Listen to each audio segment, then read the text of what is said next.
I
am a terror to the terrors, a danger to the dangers.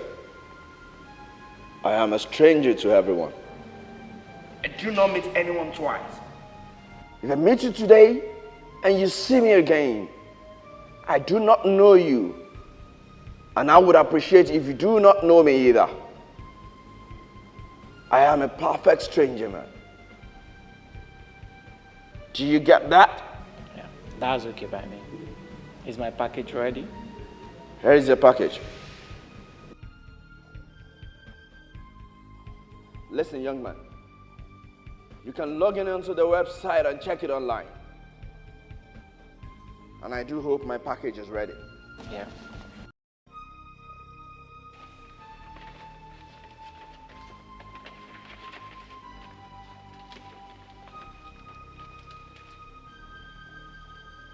Listen, young man. No one messes with me. Right? You can trust me. You can take your leave now.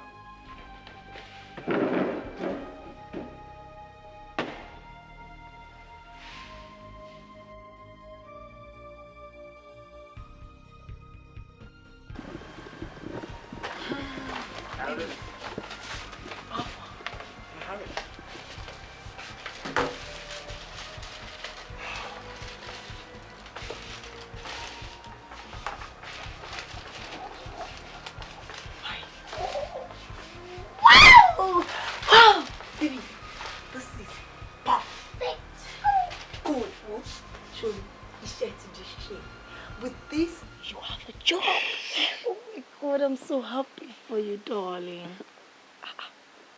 But baby, kilo share. Oh, okay now. Oh, well, okay, because me, I like but she don't respond to me. She don't like me no me. She oh, my point got one lay. Nko do no.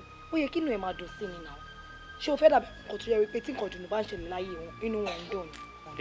Oh my God, but then sort of now this is forged certificate now and should the open me ma tun be. Kini wure le want to sagomo to tun pomogi. I pay my way. But why are you talking like this? Kisha she pe boya o lọ sí investing yẹn. She bo lọ. But to the 200 level lo dey start láti abroad. But to the dey lo oyinbo tin ko jọra wọn ló ṣe padà wá sí Nigeria.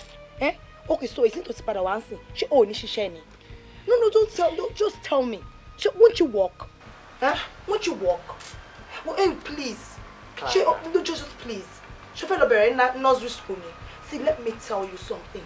You don't have a choice. You have to walk. Listen, you are talking as if it's that simple. And you need me now. Jello run in your veins me now. Okay, there you me mama do we pay. Conscious me mama prick me once in a while. Go sorry me o rojo. Sorry, in what to shele. It called no. And it calls for celebration.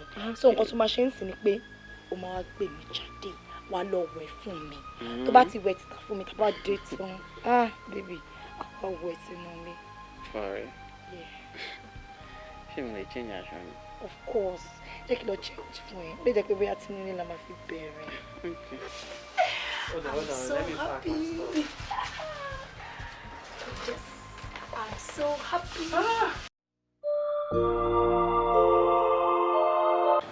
Baby. Ṣé mo gbé tí àkàbà tí ó bá fẹsẹ̀ tilẹ̀ kò sí bóyá fẹ́ fara tó gèrè tí ó bá sí igi nínú igbó gbogbo àrà tó bò bá fẹ́ dá ó máa jẹrà mọ́nú ẹni o. Tí ò bá sí wọ̀ tọ́lọ́run ló fún mi, mi ò mọ̀ kan tí bá ṣẹlẹ̀ nígbèsí ayé mi. Mo dúpẹ́ lọ́wọ́ Ọlọ́run for using you for my life and my destiny. Mo dẹ̀ fi wá ń dá ẹ lójú wípé I will always love you forever and always. And I'll always be yours too. Baby, why are you talking like this? Hey, oh my God, what's it embarrass me? But she don't dúpẹ́ lọ́wọ́ mi. Oh, need it now. Ṣé o mọ̀ wípé gbogbo nǹkan tí mò ń ṣe fún ẹ, I'm also doing it for myself. Ṣé o mọ̀ bí fẹ́ ṣe rí lọ́kàn mi ni? Ọlámilékan, you are my life. You are my love. Okay.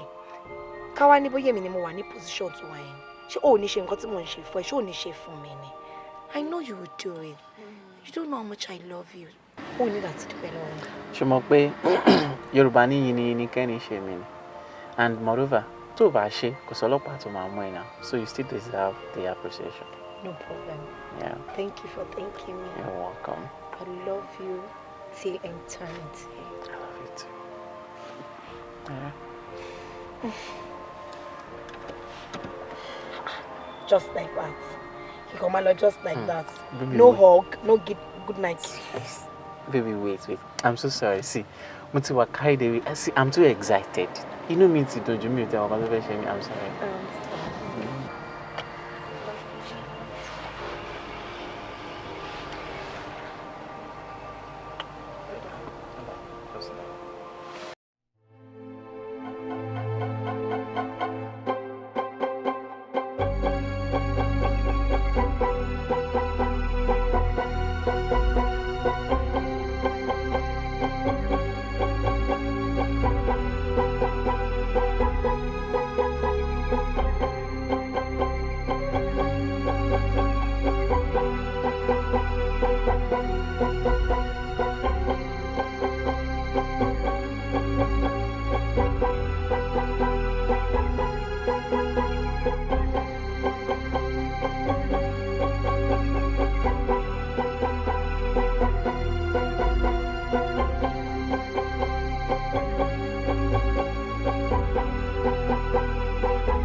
Auntie, àwọn passionate care wọ́n san 4 million naira. Àwọn deluxe san 2 million. Àwọn Armstrong dẹ̀ san 1 million naira. Bọ̀ kí ló máa ń ṣe bọ̀bọ̀ Armstrong yẹn náà? Ṣé torí wípé mo ti gbà kó san 1 million ní last month tán náwọn ní problem ló ṣe tún decide láti tún san 1 million ní month yìí? Nǹkan tèmi náà rò nìyẹn máa but 1 million náà san. Mo expect pé kó fi 1 million tó kù nínú ti last month kún ti month yìí kó jẹ́ 3 million tó máa san fún mi. So why is he behaving like that? Mo sorry mi ò lè gba owó yẹn. Kàn san owó mi kó pé. I'm not going to tolerate that. As a matter of fact, máa sinmi pẹ̀lú gbogbo wàhálà wọn yìí. Because for your information, ọkọ mi máa take care running of the company. Oh, that's great. Yeah, so wọ́n máa resume sí ọ́fíìsì ní ọjọ́ Monday. Okay. All right, no problem. And that reminds me, ó dà kó lo fẹ́ sọ̀rọ̀ kó fún mi. Yes, ma'am. Aunty, mo fẹ́ sọ fún yín pé mo fẹ́ kẹ́ bá mi promote Lékan sí head of accounts, ma'am. Kí ló máa ṣẹlẹ̀ sẹ́ni tó wà ńbẹ̀? Ṣé Mr. Bọ́ládé? Yeah. Èmi ò bá ní kó lọ head HR àbí kí lẹ fihàn? Tó bá jẹ́ nǹkan tó fẹ́ nìyẹn. Yes, ma'am, nǹkan tí mo fẹ́ nìyẹn. Okay. I'll see you in the office. Yeah. Ẹ bá mi kí dájú.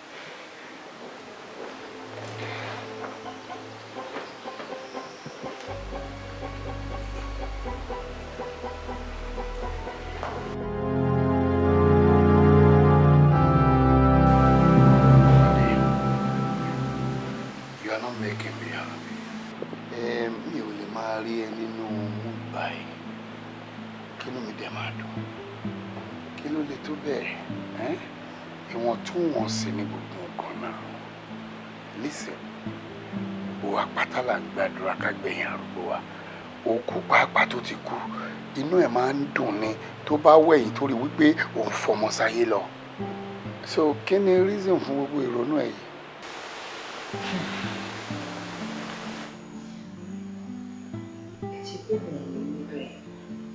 mo ń wo báwo la ṣe fẹ́ ṣe reshufflement ní ọ́fíìsì especially pẹ̀lú boy tó wà ní account department. Bọ́ládé. Yes, ó close mọ́ dáadé jù ó dẹ̀ kókó mọ àlùdí àpàdé company ẹ̀rú ẹ̀ dẹ̀ ń bá. But tell me something ṣé Bọ́ládé ti ṣe ẹ̀ṣẹ̀ kan nígbà tí dáàdi wà láyé tí mi ò mọ̀ sí ni or what? Wọ́n ò fẹjọ́ ẹ̀sùn ọ̀mọ̀ níbi pé bí ìjọba tuntun ṣe ti wọlé ká make àwọn amendments kan. Oní point bet kò lè rọrùn fẹ́mi ń sìn yín putting into consideration pé mo ṣẹ̀ṣẹ̀ wọnú administration yẹn ni. Ọ̀nà tá a bá máa gbé gbà ọlọ́run akọ àmọ́ ṣẹ̀ṣẹ̀ gbọ́dẹ̀.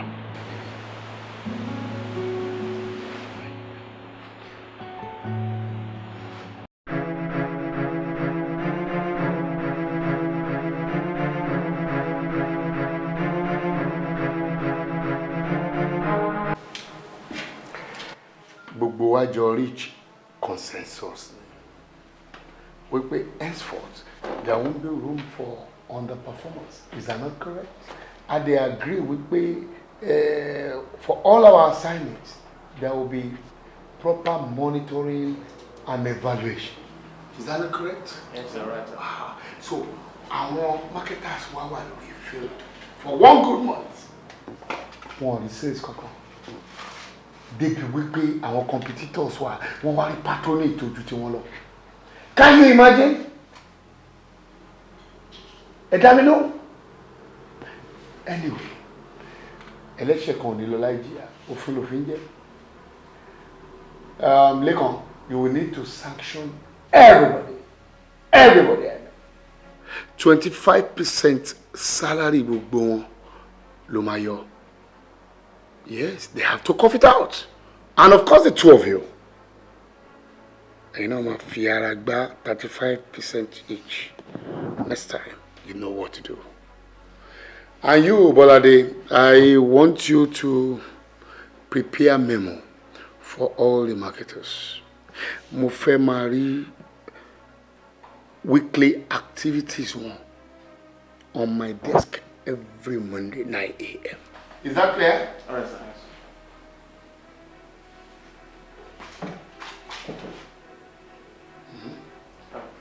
Gracias.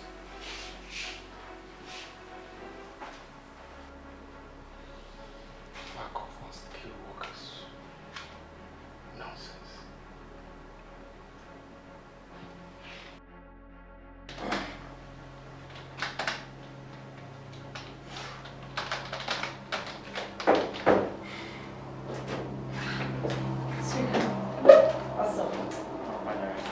Gbọ́nà kí ló ṣe wà tí bàbá yẹn tí mo kàn ń gbọ́ tó pariwo lé ẹ lórí nínú ọ́fíìsì kí ló ṣẹlẹ̀? Wọ́n máa dá lọ́wọ́. Ṣùgbọ́n pé ní 26 mo bá gbé voucher lọ pé bàbá yẹn lè sign salary ló bá ní there is low patronage àwọn marketers will make owó you must cut it out. Ó lé wa dànù bí ajá náà fi ṣe ni o. Ọlá bàbá yẹn ti pọ̀ jù kí tí èlò fẹ́ sọ̀rọ̀ ìdánilé iṣẹ́ ìkan náà. Báwo lè ṣe wá sọ̀tẹ̀? Èmi àtàdmí 35% salary wa la máa yọ. They are marketers. All of them 25%. Ọlọ́run àgbà ọlọ́run bàbá yìí kẹ́ ẹ̀. Last month, àwọn logistics ni wọ́n forí kàn. This month, ẹ̀yin ló kàn. Ọlọ́run ọba ló mọ ẹni tó máa cough it out ní next month. Ó máa ga o. Ṣé ti ẹ̀ rí ọkọ̀ọ̀fù wọn ọkọ̀ọ̀fù? Ṣé ó lè tó tiẹ̀ kúnlẹ̀ yẹn? Àní kò tiẹ̀ sign salary káwọn boys rówó ṣe weekend kó jẹ́ ó já sọpẹ́ o kó má bà weekend jẹ́ fáwọn èèyàn. That reminds me. Baby, how far? Kí ni yẹn? Jàwá dúpẹ́ lọ́wọ́ Ọlọ́run. Àwọn pípọ̀ yẹn san check 2 million naira. mo dẹ̀ send ẹ̀ sí níyì pé kó ṣáà post owó yẹn kó dẹ̀ print statement so tó bá ti wá di this new month nsìn àìṣe máa wá record transaction yẹn at least we are safe for now. Thank you, my darling. You're so brilliant. That's why I love you. Ṣé ọkọ mi. Ṣé wọ́n ti pé mo sọ fún pé mi àti madam à ń lọ fún meeting pẹ̀lú àwọn òyìnbó kan. We are leaving for the meeting now. So I'll see you at home, okay? Sure.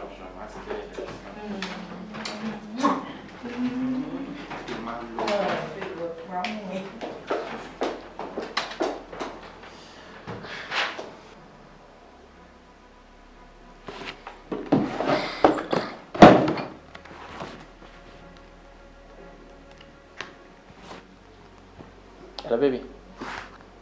Wà nílé àbí? Mama dá ló ń jàre òun àtọ̀gá ẹ̀ má tún ti lọ fún meeting tó máa ń lọ as usual. Máa kúrò lọ́fíìsì nísinsìnyí mo bọ̀ wá sọ́dẹ̀. Yeah. Okay, I love you too. Take care. Bye.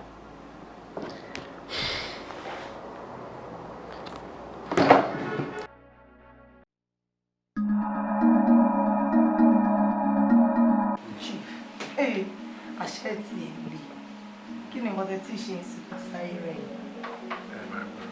pé kí ni. ládùúgbò tó tí mo pa ẹ ṣé mo pé mo pa tó gan ni and put into consideration pé n tó ti jáde lára tèmi kò má ṣe kékeré. kí ni nǹkan náà tẹ̀ ń pọ́n gẹ́gẹ́ ṣé kì í ṣe fún mi àti kẹ́mi tẹ́bí àbíṣẹ́ tó bímọ síta ni. ọmọ làgìdì ọmọ gbangba ọmọ gidigidi méjì.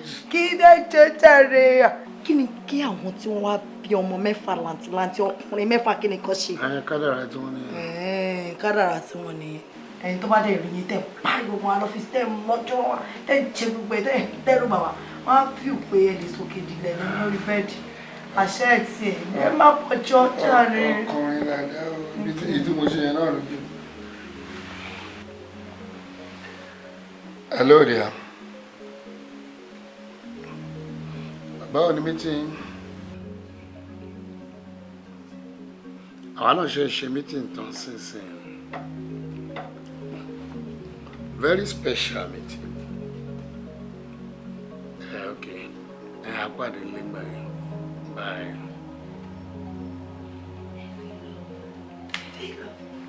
Yes, we love you now. O tí ẹ wá jẹ́ sọ̀rọ̀ tó fẹ́ sọ̀rọ̀ sí. Ṣé kò kẹ́sì love you? Ọ̀dà mo ti gbọ́. Ibo chief, ṣẹ́rí èmi náà fẹ́ ṣe àfojúdi kékeré kan. Ẹni bínú ni o. Mo fẹ́ pe lẹ́kàn. Ọ̀rọ̀ ni bínú mi. Kò sí ẹni tó rí nǹkan ẹni tó ní orí òun yìí. Ọwọ́ ẹni tó wá sọ̀rọ̀ nǹkan pé. Mi like ọ̀rọ̀ tẹ̀sán yẹn. Mo dẹ̀ ti máa ń sọ fún yín several times pé kẹ́ má máa sọ̀rọ̀ bẹ́ẹ̀ mi like ẹ̀. Ṣé ẹ̀ mọ̀ pé mo ṣe wá yín? You are my life. I love you. Mi ṣáà ni mi ò ní fẹ́ yín ilẹ̀ ìwọ̀n pa. Ẹ̀dí bá sọ̀rọ̀ jẹ́ kí n máa feel bẹ́ẹ̀ ni pé yàn kò ní mi. I don't like it. Ẹ̀wọ̀n ẹ jẹ́ kí mi gbé ní ọjà. Kí ló ṣẹlẹ̀? Fóònù mi ló fẹ́ fi pélé kan. Ó fẹ́ dojú ọ̀rọ̀. Chief àṣẹ ìtì èlé. Alákòwá ìwọ. Lẹ́gbọ̀n tó tẹ̀ yẹn. Olú ẹ ó yá ṣé wàá fi pè. Ó yá káwọn ọmọ tó wá sí. Màá lẹ́yìn méjèèjì kó mi ṣe. Ẹ pé ìdúró ìdarí ilé rárá.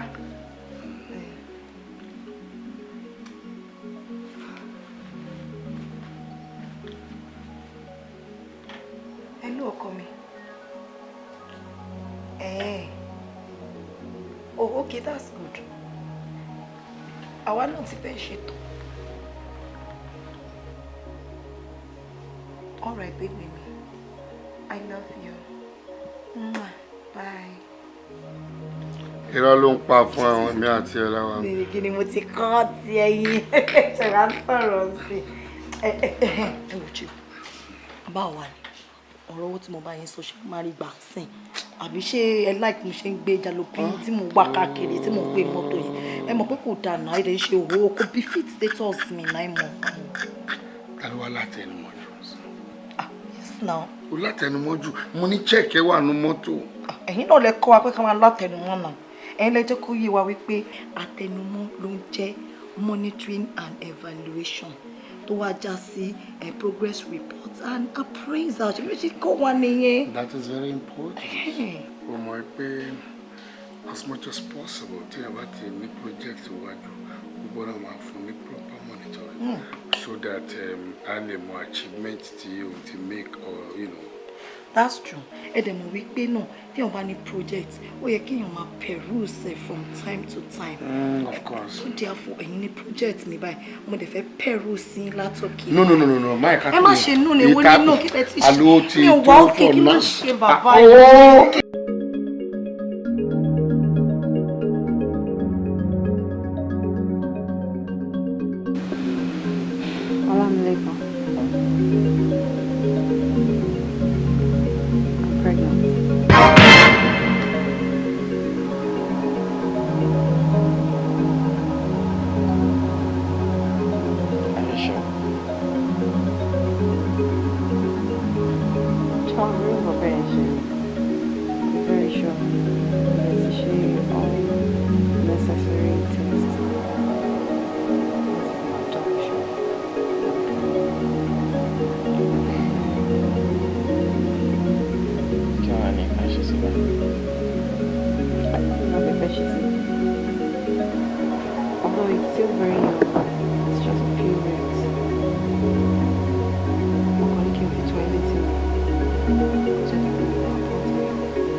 Baby, man, ní sùúrù now. I was head in the traffic. Bí mo dẹ̀ ṣe ń wọlé sí iná ni call ẹ wọlé. Mo dẹ̀ sáré pé kí n lọ bẹ get oúnjẹ tó máa ń like láti jẹ. Mi ò expect kó ẹ̀ṣẹ̀ dé kó máa dáná náà. Bacon, you are giving me cock and bull story. Tí mo fi délé, tí mo change, tí mo wọnú kitchen, tí mo sóúnjẹ, tí mo jẹ, wá ṣe ń wọlé. Wá by the way, kí lélẹ̀? Stain wo lèyìn lá ní shirt? Ṣebí chocolate tí mo bẹ̀rẹ̀ ló stain shirt mi now.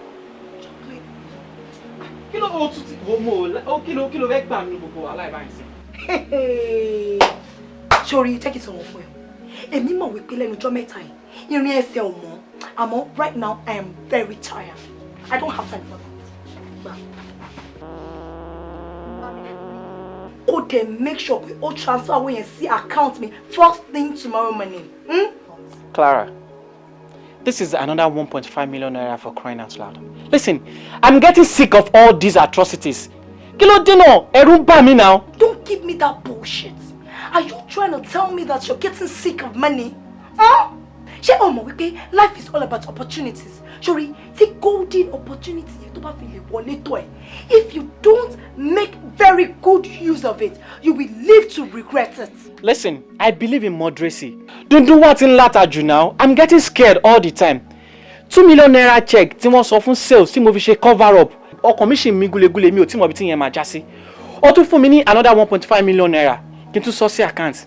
Orúkọ mi la fi ṣe account. Èmi ni complaint accountant. Ọrùn mi ni gbogbo kinní ìwà náà. Jẹ́ kí n wá sọ kinní kan fún ẹ o. Tí kọ̀nàkọ́nà bá já kò sí ẹni tó mọ direction tó máa já sí o. Ẹni tó máa jábà lójú gan ò tí mọ̀ o. Torí ọlọ́mọ sọ̀rọ̀ ju pàṣọ. Wá o. Ojú ayé ni kìkún ṣe tó fi ń yẹ ẹyin sínú igbó. Tí kìnnìkún bá decide àti yín ẹyin ẹ̀ sínú ọjà kò sí bàbá ẹni tí ó máa fi ẹyin ẹ̀ ṣe anything. Kódà kó tó bá ní àfihàn òun fẹ́ yín sí ọ máa fi ọwọ́ mi wọ̀ mí ni. Ṣé wọ́n wẹ̀ kò sí mọ́ ìfẹ́ fa gbùrù tí gbùrù ò ní fa gbó? Ṣé wàá rí? Read my lips. Tí gudugbẹ bá já mo ṣe ní pálí mi lọ́wọ́ o. Mo fẹ́ kó mọ̀ yẹn. It's okay. Ọ̀rẹ́ yé mi. Sórí ibi tí o sọ̀rọ̀ dé, ó yé mi jù bẹ́ẹ̀ lọ. Wá gbọ́ o. Mo ní records gbogbo bí owó ṣe ń wọnú account ẹ̀. Lẹ́kàn, if you as much as try to remove a penny. Anyway, mo ti mọ̀ wípé o ò lè yọ owó kankan nínú account torí pé tí mi ò bá sign you can do that. So it's all about money, right? Owó náà ni gbogbo ọ̀rọ̀ tó wà nílẹ̀. Èmi náà mọ̀, mo mọ̀ pé ojú ayé ni gbogbo fẹ́fẹ́rìtì tó ń ṣe. You are just using me for your own selfish gain and interest. Jẹ́ kí n wá sọ kinní kan fún ẹ. Kàkà kíkì ni ó ṣe akápò ẹkùn, kálukú máa ṣe ọdẹ ẹ lọ́tọ̀ọ̀tọ̀ ni o. Nǹkan tí mo fẹ́ kó mọ̀ nìyẹn. Bàbá ńlá bàbá ẹ̀ tó bẹ́ẹ̀ lẹ́kan ẹ̀mí ẹ̀ ọ̀gbẹ́ sórí o. Ó ní àwọn igbó irúnmọlẹ̀ kan tó jẹ́ wípé ó gbọ́dọ̀ ní o fẹ́ dá lọ torí tó bá fi lè try ẹ̀. Wàá fi ẹ̀jẹ̀ wẹ̀, àwọn ẹbọra máa fi ara ẹ̀ wọ́n fi ṣe. Time will tell.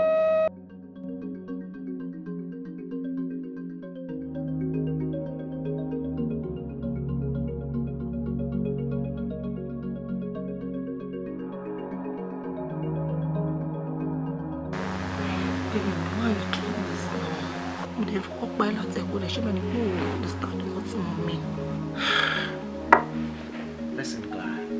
I need like to map around for our come and pretend as if we don't have any problem when we have tons of problems.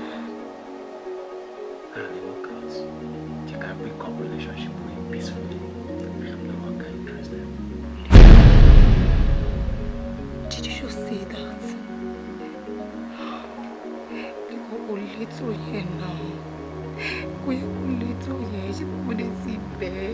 Ṣé mo ti bẹ́ẹ̀ pé kó má bínú? I've said I'm sorry. Hey, please, see, you can't afford to leave me. Not even at this time. Hey, don't worry, look at me. I promise. I swear, I promise I will never ever do that again. Just forgive me, please. I beg you. Please, Joe.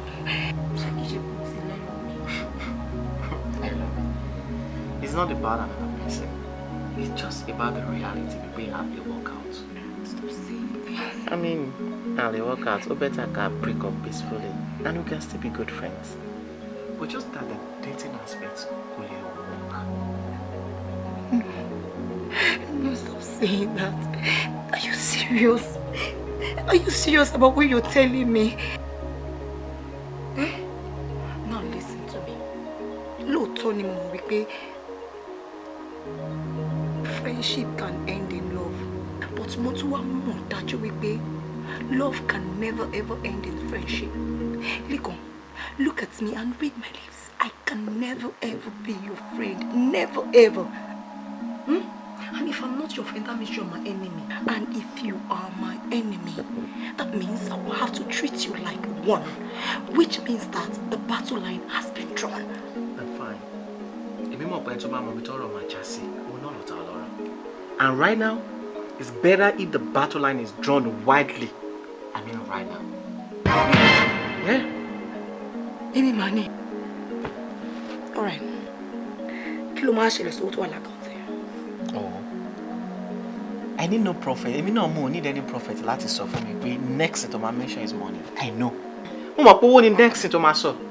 And ṣó bá fẹ́ gbọ́. Owó tó wà ní àkáǹtì wọn yẹn. Kò sí nǹkan tó máa ṣẹlẹ̀ sí ju pé ká ṣáláàkì lọ ní 50-50. Besides that, no deal. Mark you. Ajá máa jọ forfeit ẹni. Ṣé mo pé kò sẹ́ni tó lè dàgbọ́ owó ẹ̀ náà méjì. Nǹkan kàkẹ́ kó má jẹ sísè. Ẹ yà fi ṣàwádà ni.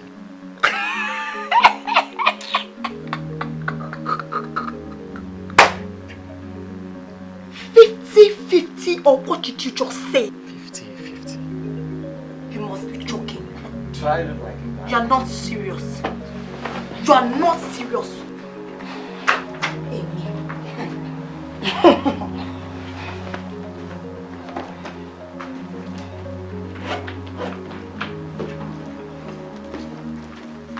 So, but why not say?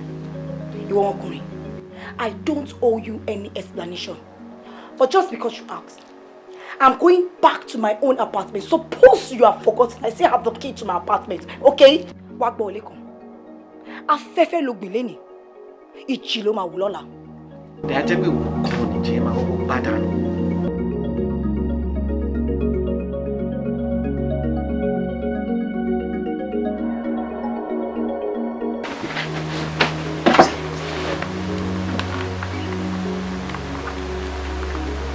Hello. Moko. There's gonna be a new turn of events. I just broke up with Clara. Yeah. For real. And I'm very sure she will want to fight back. So they can stick to the second plan. Yeah. Plan B. I bet my call office Lala. Okay.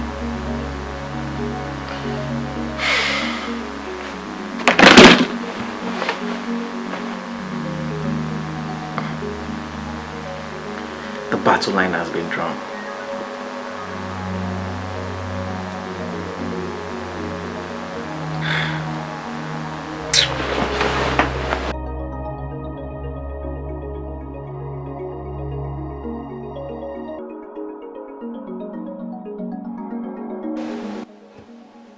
Yes, hello?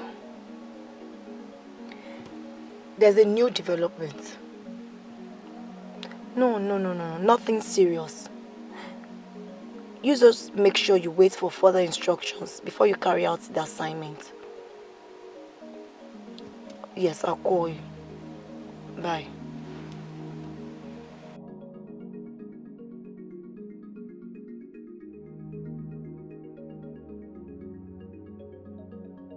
Hello, mommy. Yes, ẹ má bínú pé mo dá ọrùn mọ́ yín lójú. No, kò sí wàhálà mà. Nǹkan tó kò ṣẹlẹ̀ ni pé máa transfer owó kan sí account yín lọ́la. Torí mi ò fẹ́ kí wọ́n dá iṣẹ́ ilé yẹn dúró rárá, mo fẹ́ kó máa bá lọ. As a matter of fact, mo fẹ́ kó dẹ̀kẹ̀ by next week. Yes, ma'am.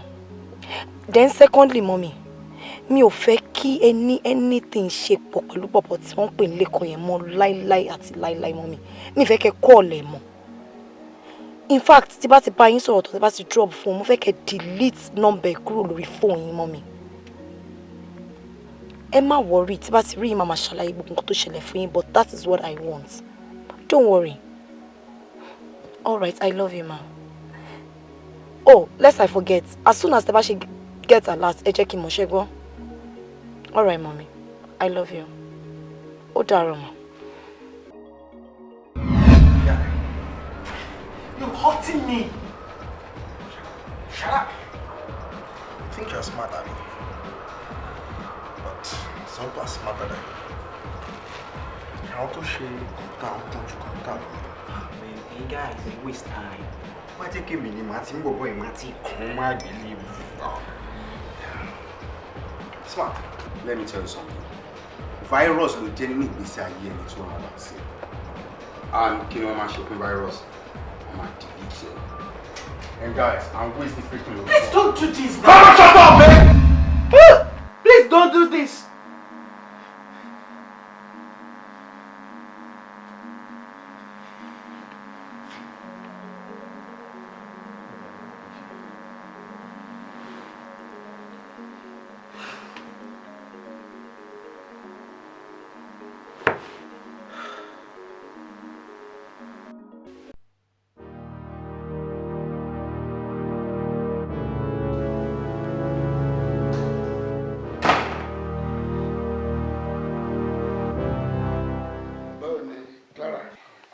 Good morning, sir. Good morning. Kí ni night ẹ? It was fine. Báwo ni tiyín? Tèmi náà kú. Lẹ́kàn kan tiẹ̀. It should be fine, sir. Ó yẹ kó ti wà l'office by now. Ó yẹ kó ti wà l'office. Ó yẹ kó ti wà l'office.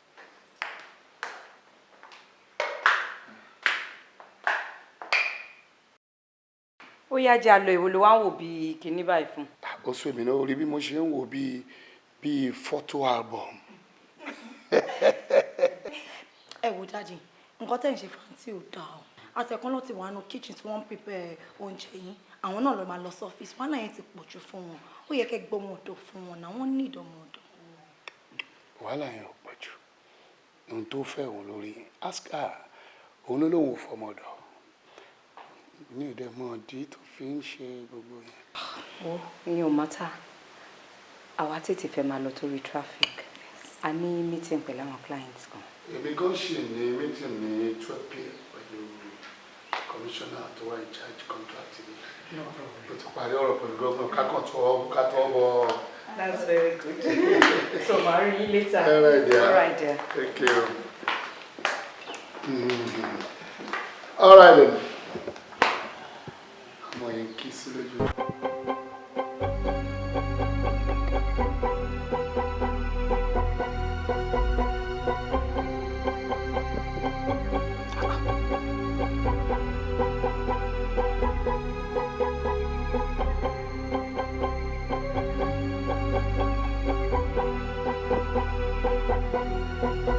Why is this guy not picking? Kí ló ń ṣe bọ̀bọ́ yìí náà?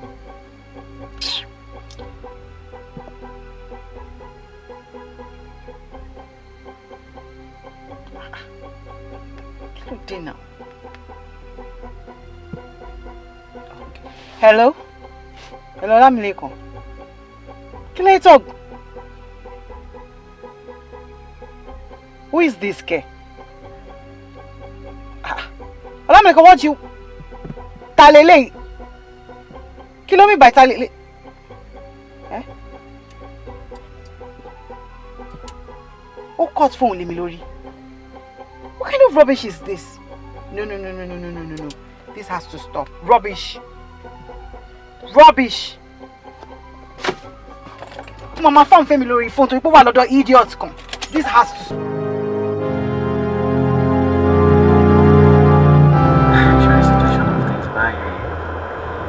All hands must be on deck. We need to be very, very careful. Can I tighten up all the loose ends? All hands must be on deck. So first what is check our print statement of account. January, February, that's a batch. To bat work out to make sense. Henceforth, check the one wallet from April. I'm a post in normally which you call. So we Clara and the one I just want us to go inside the side. They definitely should trust me. Okay. I will make sure we leave no traces. Okay. If I thought about being external to the world, you will never get into it. I trust you. You should. Yeah. You should. My brother. Hello, sir. Yeah. I'm sorry, I said Mark, listen. Right now. She could say anything. Okay, sir. I'll be right there, sir. Thank you for coming. On this matter. I'm on my clock now. Over the road.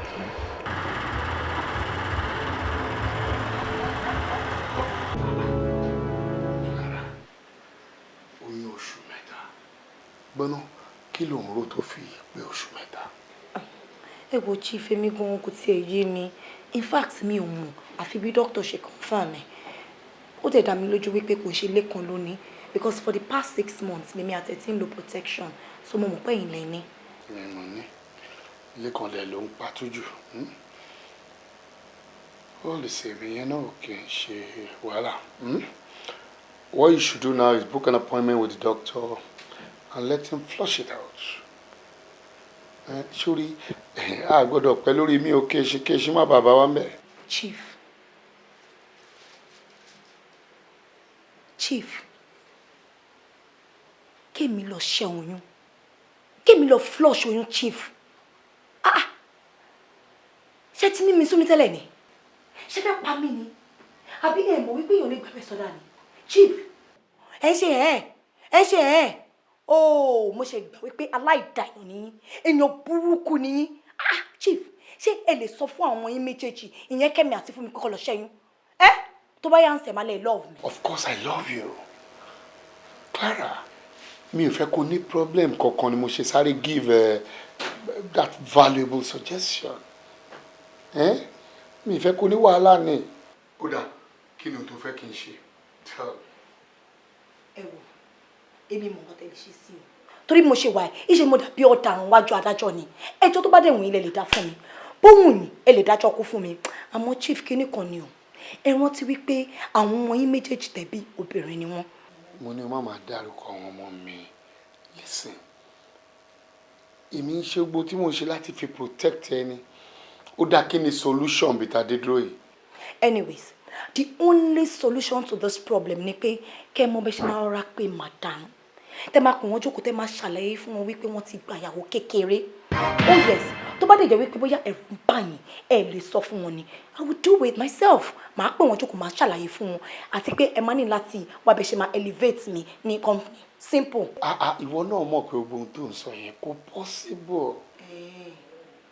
ó ṣe ń sọ̀rọ̀ bí ọmọ kékeré báyìí gbọ́nà Fadékẹ́mi bàbá ẹ̀ ní founder company mọ condition tí mo fi wà ń bẹ̀ náà yẹn ò possible.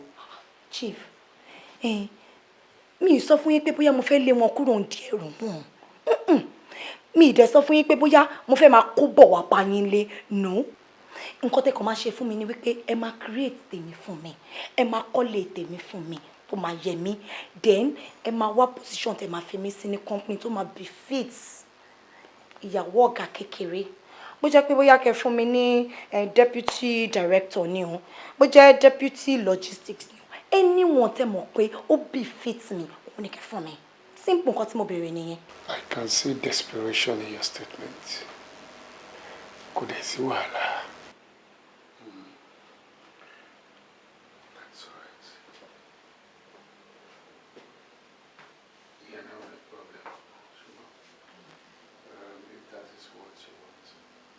ó ti di ṣíṣe nìyẹn what you should just do for me ni wípé kò fún mi lásìkò díẹ̀ kí n fi perfect agreement. kí fún yín time ìyẹn ò ṣe wàhálà chief máa fún yín time kódà gan máa fún yín ní deadline sí pápá. deadline. oh yes ṣe bẹ́ẹ̀ yín lẹ́kọ̀ọ́ wa ẹ̀yin lẹ́kọ̀ọ́ wa wípé there should be deadline for everything. There should also be regular monitoring and evaluation. Then there should be sanction for every failure. Èyí tó túmọ̀ sí wípé mo fún yín ní just 7 days, chief. Oh yes, 7 days láti ṣe nǹkan tí mo fẹ́. Otherwise, your sanction will be that I will call your wife. I will tell her everything that has been going on between us. And I will tell her that I am carrying your baby. And you know that won't be funny. So think about it. Kí ni ohun tí ó máa wá ṣẹlẹ̀ sí Lékan? You're not saying anything about him. Ṣé Lékan, chief? I am sure Lékan will be perfectly alright because you will take care of him on my behalf. Excuse me.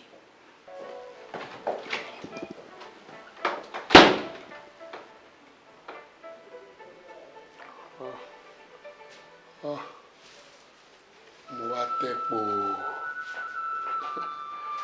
aláṣejù mi ti gògé kọjá ewé àbẹ́dé kan ò sí mọ́. Mo ti ṣe àlùwàlá kọjá ìgúnpá ti gbé sàárà mi kọjá mọ́ṣáláṣí. Ọmọ ìṣetán láti tẹ́ mi pò. So, what do I do?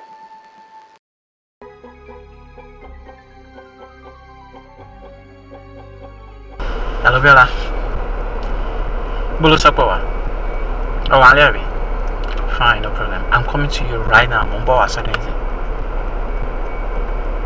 No. Oh, need not say anything. As in Mumbo Wasoded right now. Okay.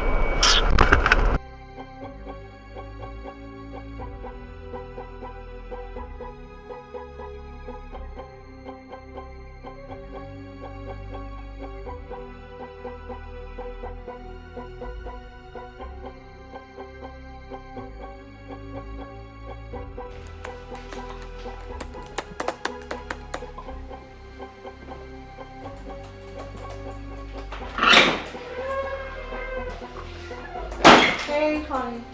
What's up? What's the suspense? You know I told you. Most of me several times. Monica Joko jẹ́ ní sùúrù pẹ̀lú ọmọ yìí until you pushed me until I misbehaved to her. Now, see the end result. I'll be suspended. Congratulations. I'm so happy for you. So, ìròyìn tó dání pé wọ́n lé mi kúrò níṣẹ́ kí n máa lọ láì tí mọ́jọ́ tó máa pè mí padà.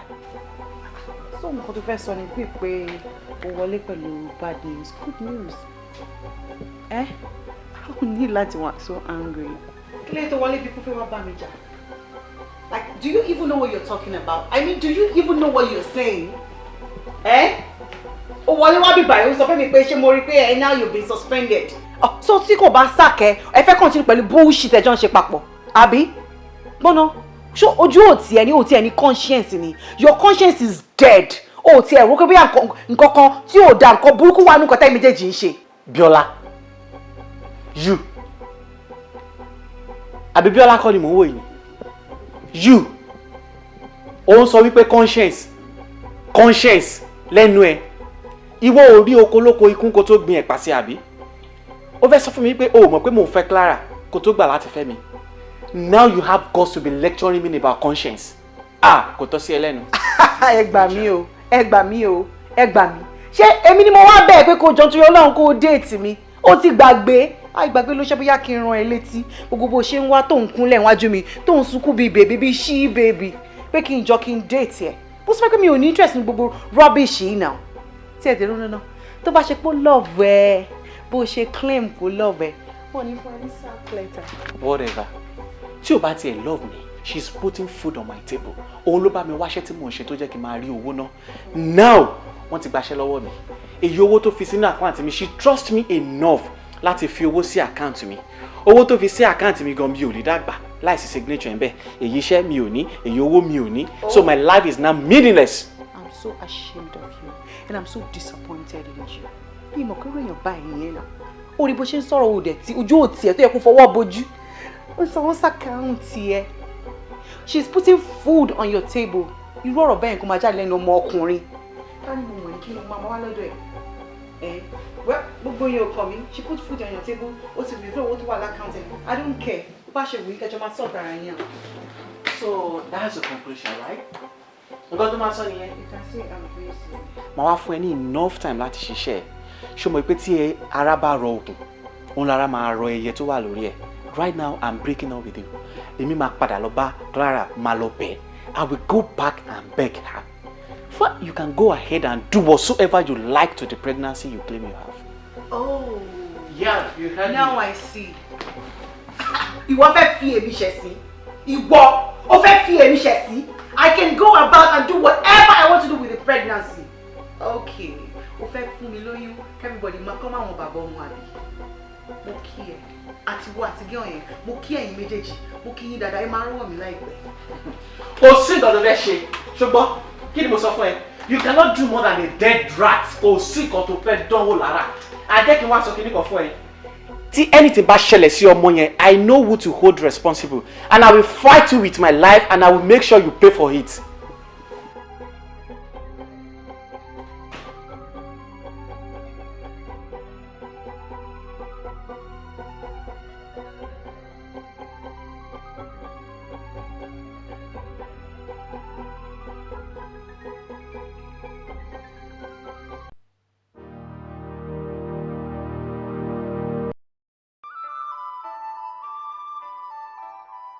Wo Fadekemi, jẹ́ ká fi sentiment sílẹ̀.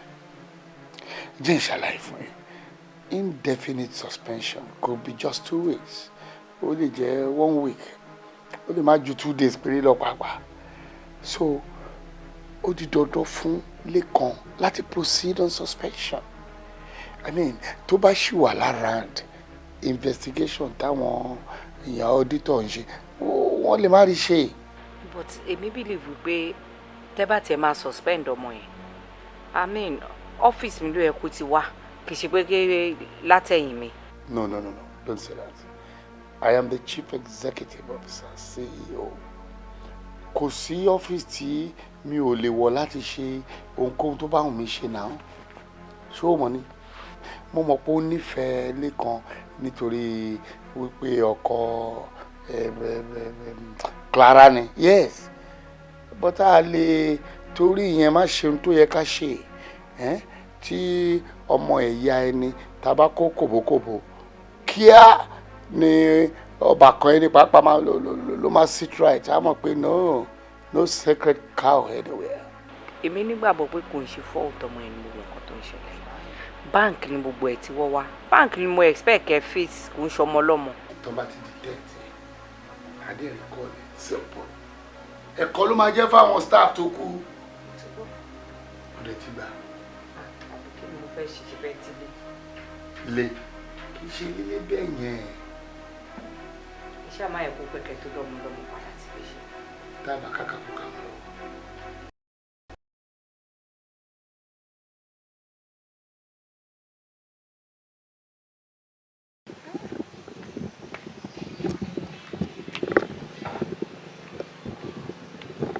Dìgún jẹ̀bọ́. N bẹ lè tó ti wá lọ́sàn yìí. Èmi mọ̀ sọ fún ọ, olórí ìkẹ́, ọmọ oníoyè ó ti yí ọ, ọmọ ló gbé wá fún mi. Ibi ọgbọ́dọ̀ pa wá, ẹni tí ọ̀gbọ́n láwẹ̀ gbó, ọmọ iléèwé tí ọ̀mọ̀wé kò lè mọ̀. Orí yóò sọ, ọ̀gá ìlà bó wà ní síbí kejì nǹkan. Títa ni. Tèmi ni. Ọ̀sán bá ti máa ṣe. Bó la ti máa ṣe. Bó la ti máa ṣe. Kájọ bá a ṣe máa ṣe àní àjọ mú kínní yìí.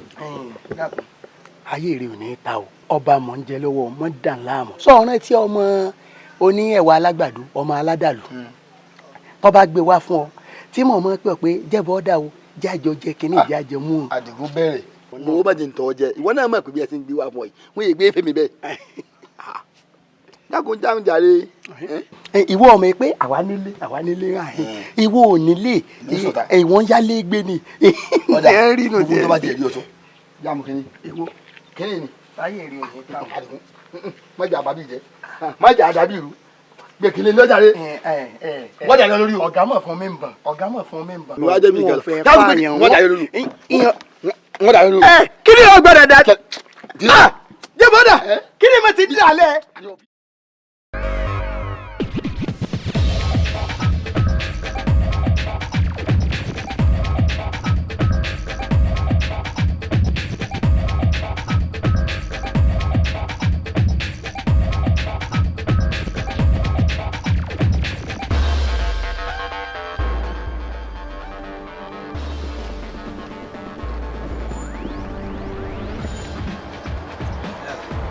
Fill up.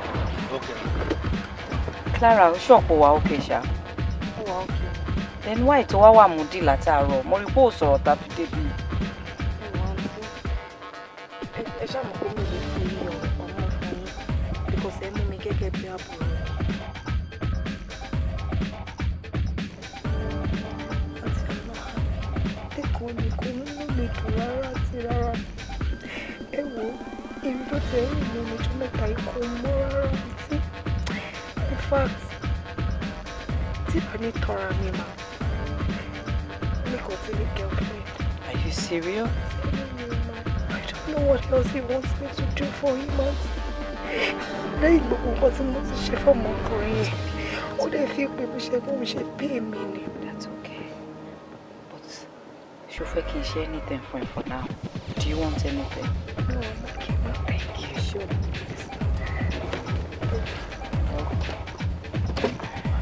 All right. Okay, ma.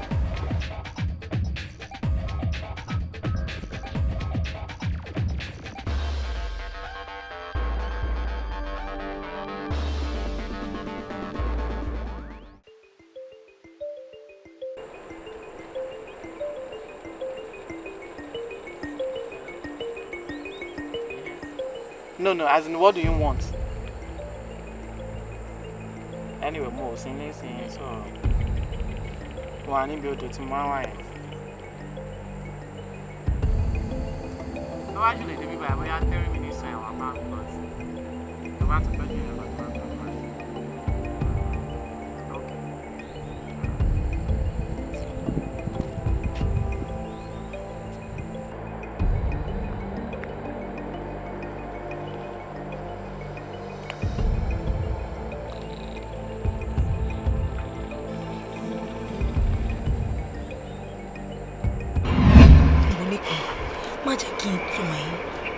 kò sówó tó mọ́ ní Nàìjíríà. Everybody kàn jagba ni. Sorry, tá bá ti play game wa dáadáa. Company go lè mọ̀ pé owó dín lákàùntì wọn. Ṣé o mọ̀ wípé ọ̀rọ̀ company wa dàbí ọ̀rọ̀ mi òkun ni tí ẹgbẹ̀rún èèyàn lè mú gbẹ? But ṣé o believe pa àwọn lè yá ṣá? Agogo kan ò lè yá kó fọkàn ìbàlẹ̀ sweetheart mi. As long as the account officer bá ti wà involved, náà ní problem. Ní ìtọ́dẹ̀ jẹ́ account officer, òun gan pàdé wa ni. Mo ti já sí gbogbo everything. Mo náà lè ti lóun máa play ball. So we don't have any problem. Ṣebí kò ti print statement of account to reflect fẹ́ kó tó fẹ́ rí ni. Then èmi ni madam máa lọ sí bank. Ìwọ kẹrin ló máa sanwó kó check. So everything is perfect. You know, I'm a man. You only man so good, but you know I need to be very careful. My darling. Oh, Papa. For real. Telling you, trust me. No, I'm sorry.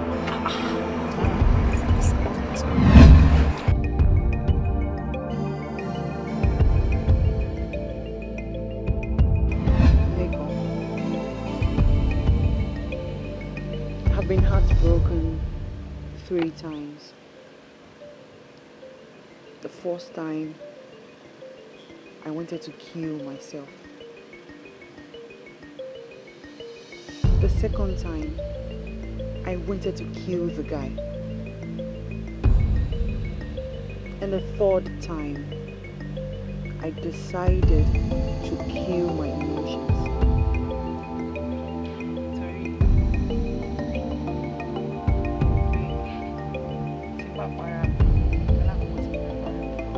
Ẹgbẹ̀rún ọkùnrin ló máa kọjá lórí sàárè mi. Mo tún ní rọrùn. Èkejì ni pé tí n bá pààyàn, wọ́n máa pa ẹni náà ni. Àbí kí n lọ sẹ́wọ̀n gbére.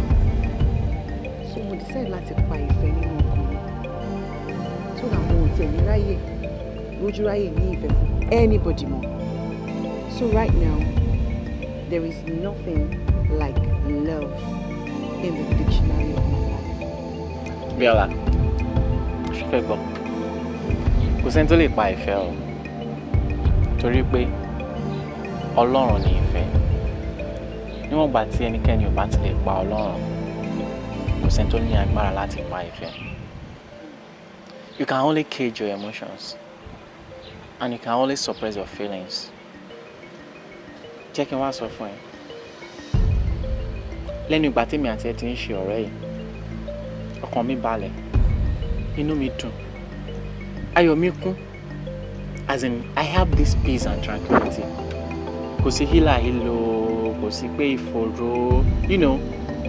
Ó dàbí ẹni pé mi ò pàdé obìnrin kankan rí láyé mi, bínú mi ṣe ń dùn tó. Èmi ò rò pé mo nílò wòlíì kankan tàbí babaláwo kankan kó máa sọ fún mi wípé tí n bá wà pẹ̀lú ayé mi máa dá. Lẹ́kọ̀ọ́, ṣé o lè dákẹ́? Like, as in, ṣé o lè dákẹ́ ẹnu ẹ̀? Kí ló tiẹ̀ máa ń ṣe ẹ̀yin ọkùnrin náà? Ẹ̀yin ọkùnrin ẹ̀ mà lọ́rùn o. In fact, ìbẹ̀rù Ọlọ́run bó ṣe wù kó kéré mọ́ kò sí nínú ọkàn yín. Are you stupid? Like, do you think I'm crazy? You think I'm mad? O fi pé wọ́n ti gbé memory mi lọ, mo ò lè rántí mọ́. Mo ò rántí pé you are engaged. O ti engage obìnrin kan síbi kan. O wá débi báyìí, o wá bẹ̀rẹ̀ sí ní sọ poems fún mi. You love me, you do this. Can you just say that to the dogs? Eh? Bíọ́lá, èmi rò bá ti kọjá lẹ́kùn. At least we've been friends for a while. Ìwọ náà mọ̀, ó mọ bó ṣe ń lọ náà. Ó mọ̀ mí dáadáa náà, ó mọ̀ everything. Ó mọ̀ gbogbo situations tó surround gbogbo issues yìí náà. Ó mọ̀ wípé àṣìṣe ńlá kan tí mo ṣe tó burú jù láyé ó ní pé mo engage ẹ. Ṣé ọ̀gá tó bá kẹ́ mi ò engage ẹ ni? Ó máa wá easier for me just to walk out of the relationship. But now I'm hooked. Ó ti há mi lọ́rùn, ó ti dégun ẹja, ó ti há mi lọ́rùn, ó ti há mi lọ́fun. I need your help. Please help me. Let me get out of this relationship. Please.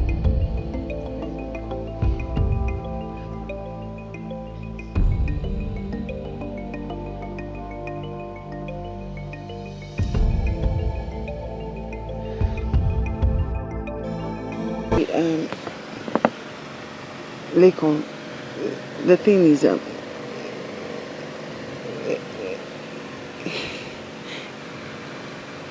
I like you. I Like, I mean, seriously, I like you deeply. But the thing is, I don't want to involve myself in anything called relationship again. I like, Muti, close heart to me. I don't want something like that, anything like that again. I don't. But, okay. Let's do it this way. I really want to help you. We could involve each other. As in, you know, every woman needs a man. There are times that you need a man around you. You know what I'm saying? So, I can just have you like a side boyfriend without involving my feelings. We can do every other thing together, but mind you, my heart is not going to be involved. Are you okay with that? But love can force you to do anything. And gbogbo wa nle ayé la ní áńgẹ́lì kan tó ń dúró dè wá níbì kan. Ìjọ́ tá bá pàdé áńgẹ́lì wa yìí, ọkàn yẹn á balẹ̀, inú yẹn á dùn, ayọ̀ yẹn á kún. As in, you have this peace of mind, rest of mind, the peace is there, the tranquility is there. And both of you can see the future together. Even if you don't have much, you will have each other around each other. And that is the attestation we pay ayé mada. Okay, I don't want to be drawn by your poems again and all. Let's see how it goes. I don't care. I just want to have fun, you know what I'm saying? Okay, so cheers to fun.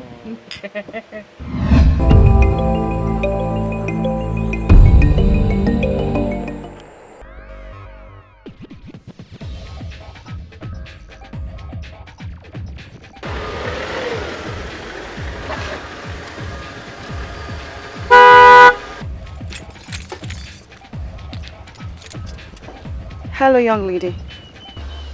My name is Biola, Olamilekan's wife to be. And I'm pregnant for him.